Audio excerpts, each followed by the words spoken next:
പത്തനാപുരത്തെ LDF സ്ഥാനാർത്ഥി KB Ganesh Kumar മാധ്യമങ്ങളോട് സംസാരിക്കും എന്നാണ് എൻ്റെ പ്രതീക്ഷ.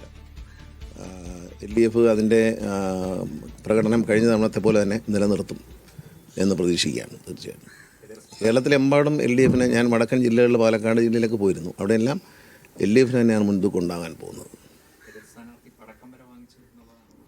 അത് കുഴപ്പമൊന്നുമില്ല. അപ്പോൾ ഞാൻ പടക്കം വാങ്ങിച്ചിട്ടില്ല. ഞാൻ 5 തവണ ജയിച്ചപ്പോഴും പടക്കം വാങ്ങിച്ചു വെച്ചില്ല. അപ്പോൾ അതുകൊണ്ട് അതൊക്കെ ഓരോരുത്തർക്ക് അങ്ങനെയൊക്കെ ആഗ്രഹിക്കുന്നതുകൊണ്ട് കുഴപ്പമൊന്നുമില്ല. ജനങ്ങളല്ലേ തീരുമാനിക്കും. നാളെ വോട്ടെണ്ണുമ്പോൾ അറിയാം കറക്റ്റായിട്ട്. എക്സിറ്റ് പോളുകൾ വരുമ്പോൾ ഈ UDF പറയുന്ന പോലെ വലിയൊരു മുന്നേറ്റമൊന്നും ഒരു എക്സിറ്റ് പോളും പ്രവചിക്കുന്നില്ല. അതെ, അപ്പോൾ നേരിയൊരു ഇതിലെങ്കിലും വരും എന്നുള്ളതാണ് ഈ LDFന്റെ നേതാക്കൾ അവസാന നിമിഷം പറയുന്നത്. അങ്ങനെ ഒരു മൂന്നാമതും ഒരു ഭരണം ലഭിക്കുമെന്ന് തന്നെയാണ് വിശ്വസിക്കുന്നത്. തീർച്ചയായിട്ടും അങ്ങനെയാണ് പ്രതീക്ഷിക്കുന്നത്. കാരണം ജനങ്ങൾക്ക് ഏറ്റവും അധികം ഉപകാരം ചെയ്ത, കേരളത്തിൻ്റെ ചരിത്രത്തിലെ ഏറ്റവും കൂടുതൽ ജനോപകാരപ്രദമായ കാര്യങ്ങൾ ചെയ്ത സർക്കാർ, അഴിമതിയില്ലാത്ത സർക്കാർ. ഈ സർക്കാരിനെ ജനങ്ങൾ അംഗീകരിക്കും എന്ന് തന്നെയാണ്. പിന്നെ മതേതര നിലപാടുകൾ സ്വീകരിക്കുകയും മതന്യൂനപക്ഷങ്ങൾക്ക് സംരക്ഷണം നൽകുകയും ചെയ്ത ഒരു സർക്കാർ മുന്നണിയുമാണ് LDF. അപ്പോൾ അത്തരത്തിലുള്ള തമ്മിലടിയില്ലാതെ നല്ല രീതിയിൽ കാര്യങ്ങൾ, അനാവശ്യ വിവാദങ്ങൾ സൃഷ്ടിക്കാതെ മുന്നോട്ട് പോയൊരു സർക്കാരാണ്. ആ സർക്കാരിനെ ഇഷ്ടത്തോടെ വീണ്ടും തിരഞ്ഞെടുക്കുമെന്നുള്ളതാണ്. ഈ ഒരു സർവേയിലും തരംഗമൊന്നും പറയുന്നില്ല.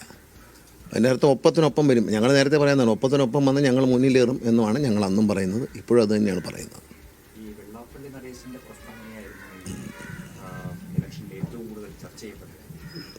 അതിലൊരു സാമുദായികമായ ധ്രുവീകരണം ഉണ്ടായിട്ടുണ്ട് എന്ന് UDF പ്രതീക്ഷിക്കുന്നുണ്ട്. LDF അങ്ങനെ പ്രതീക്ഷിക്കുന്നുണ്ട്. ഇല്ല, മലബാറിൽ മലപ്പുറം ജില്ലയിൽ ലീഗിന് മുൻതൂക്കമുള്ള സ്ഥലമാണ്. അവിടെ ലീഗിന് കിട്ടുന്ന സീറ്റ് നേരത്തെയും കിട്ടിയിട്ടുണ്ട്, ഇനിയും കിട്ടാനും നമ്മളെതിരെ അഭിപ്രായമില്ല. അതവിടെ കാണും. അത് UDFൻ്റെ കയ്യിലുള്ളതാണ്. അഡീഷണലായിട്ട് കിട്ടുന്നതിനെക്കുറിച്ചാണ്. പിന്നെ ഈ വെള്ളാപ്പള്ളി നടേശൻ പറയുന്ന കാര്യങ്ങളൊക്കെ ജനങ്ങൾ മുഖവിലേക്ക് എടുത്തു, അതിൻ്റെ പേരിൽ വൈരാഗ്യത്തോടെ പെരുമാറുന്നൊക്കെ പറയാൻ വെള്ളാപ്പള്ളി നടേശൻ LDFൻ്റെ ഭാഗമൊന്നുമല്ലല്ലോ. അതുകൊണ്ട് അതിനൊന്നും സാധ്യതയൊന്നുമില്ല. കാരണം അദ്ദേഹത്തിൻ്റെ അഭിപ്രായങ്ങൾ പറയുന്നു, അത് കേൾക്കുന്നവർ ഇവിടെ കൂടെ കേൾക്കുന്നു, ഇവിടെ കൂടെ വിടുന്നു. അങ്ങനെ അത് അങ്ങനെ ചിന്തിക്കുന്നുള്ളൂ. ഇത് സീരിയസ് ആയിട്ട് എടുത്താൽ പിന്നെ എന്നും വിഷമിക്കാനല്ലേ സമയം കാണും. അദ്ദേഹത്തിൻ്റെ വാക്കുകൾ സീരിയസ് ആയിട്ട് എടുത്തു കഴിഞ്ഞാൽ പിന്നെ മനുഷ്യനെ എന്നും വിഷമിക്കാൻ്റെ സമയം കാണും. അതുകൊണ്ട് അത് ആരും സീരിയസ് ആയിട്ട് എടുക്കുമെന്ന് എനിക്ക് തോന്നുന്നില്ല. അത് പഞ്ചായത്ത് ഇലക്ഷനിൽ കുറച്ച് ചർച്ച ചെയ്തിരുന്നു എന്നുള്ളത് ശരിയാണ്. ഈ ഇലക്ഷനിൽ അത്തരം വിഷയങ്ങളല്ല ചർച്ച ചെയ്ത്, പ്രധാനമായിട്ടും വികസന വിഷയങ്ങളാണ്. പത്തനാപുരത്തെ സംബന്ധിച്ച് വികസന വിഷയങ്ങളാണ് ഞങ്ങൾ ചർച്ച ചെയ്തത്. പക്ഷേ UDF ചർച്ച ചെയ്ത് വേറെ ചില വിഷയങ്ങളാണ്. അതിൻ്റെ റിസൾട്ട് നാളെ രാവിലെ അറിയാം. ഇല്ല, അത് തന്നെ നാണക്കേടില്ലേ. പിന്നെ മാധ്യമങ്ങൾക്കും ഈ തമാശ കാണാൻ ആഗ്രഹിക്കുന്നവർക്കും UDF വന്നാൽ കൊള്ളാമെന്നുണ്ട്. കാരണം വേറൊന്നുമല്ല, രാവിലെ എണീച്ചാൽ ആരെങ്കിലുമൊക്കെ എന്തെങ്കിലും കോമാളിത്തരങ്ങൾ കാണിക്കും. അപ്പം നിങ്ങൾക്ക് നല്ല കണ്ടൻറ്റ് കിട്ടും. അതിന് വേണ്ടിയിട്ടാണ്. കാരണം ഒന്നുമില്ലാതെ പെട്ടിക്കകത്തിരിക്കുന്ന വോട്ടിനെ ചൊല്ലി എന്തെല്ലാം കണ്ടൻറ്റ് കിട്ടി ഒരു മാസത്തിനിടയിൽ. എത്ര മുഖ്യമന്ത്രിമാർ. ഇപ്പം മുഖ്യമന്ത്രി കസേരയ്ക്ക് പകരം മുഖ്യമന്ത്രി ബെഞ്ച് ഇടുന്നതാണ് നല്ലത്. നിരന്നിരിക്കാം ഒരു 4-5 പേർക്ക്. മുഖ്യമന്ത്രി ബെഞ്ച്, പിന്നെ ഉപമുഖ്യമന്ത്രിക്ക് ബെഞ്ച്. ഈ കസേര എന്നുള്ള സങ്കല്പം, മുഖ്യമന്ത്രി കസേര എന്നുള്ള ബെഞ്ച്. ഇനിയിപ്പോൾ ഒരു കാര്യമാണ്, ഇനിയിപ്പോൾ അങ്ങനെങ്കിൽ ഏതെങ്കിലും ഇവിടെ അടുത്തിന് അടി ഉള്ളിൽ നടക്കുന്ന വേറൊരു അടിയുണ്ട് ആരും കാണാത്തത്, മന്ത്രിയാകാനുള്ള അടി. പിന്നെ ഘടകകക്ഷികൾ വകുപ്പിനുള്ളൊരടി, മികച്ച വകുപ്പുകൾക്ക് വേണ്ടിയുള്ള അടി. പിന്നെ അങ്ങനെ പല പല അടികൾ ഇപ്പം തന്നെ നടന്നുകൊണ്ടിരിക്കുകയാണ്. നമ്മളറിയും. നിങ്ങൾ ഈ മുഖ്യമന്ത്രി പദത്തിനുള്ള അടി മാത്രം ഹൈലൈറ്റ് ചെയ്യുന്നുള്ളതേ ഉള്ളൂ. പക്ഷേ മറ്റടികൾ വല്ലതീയും നടക്കുന്നുണ്ട്.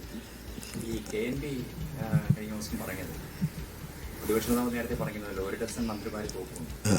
KNP പറഞ്ഞത് ലാസ്റ്റ് മന്ത്രിസഭാ യോഗത്തിൽ ഞങ്ങളെല്ലാവരുമായിട്ടൊക്കെ സംസാരിച്ചു. അപ്പോഴത്തേക്കൊരു ഭരണവിരുദ്ധ വികാരമില്ല, എല്ലാ മന്ത്രിമാരും ജയിച്ചു വരും എന്നുള്ളതാണ്. അങ്ങനെ മന്ത്രിമാരുമായിട്ട് സംസാരിച്ചായിരുന്നു. അത്തരത്തിലൊരു കാഷ്വൽ ടോക്ക് എന്നുള്ളതാണ്. അതിനെപ്പറ്റി വിശദമായ ചർച്ചയൊന്നുമില്ല. അത് മന്ത്രിമാർ തോക്കും എന്ന് ആഗ്രഹം കൊണ്ട് പറയുന്നില്ല. വരട്ടെന്നേ, നാളെ രാവിലെ അറിയാമല്ലോ. അങ്ങനെ അങ്ങ് കൊതിക്കുന്നെന്തിനാ? എല്ലാം നമുക്കാന്ന് പറഞ്ഞ് കൊതിയെടുക്കേണ്ടി പറഞ്ഞ് പടക്കമൊക്കെ വാങ്ങിച്ച് ചോദിച്ചുകൊണ്ടിരിക്കേണ്ട. അത് വരട്ടെ.